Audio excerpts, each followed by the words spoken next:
بوټي تا کېنول او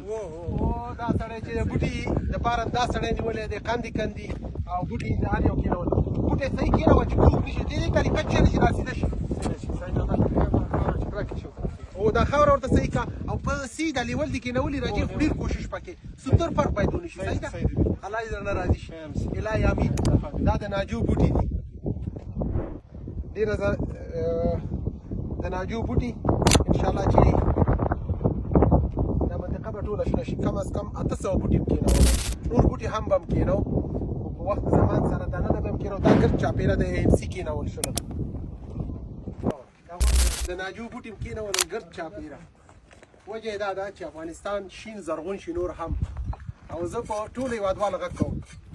په کور کې یو فرد وي د یو فرد دپاره یو بوټی کېنوئ افغانستان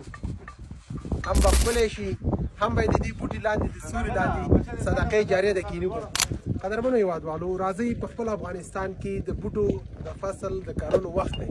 راځئ بوټي وکرو افغانستان نور هم شین شي او زرغون شي کور ودان خوشحاله اوسئ په الله سپارم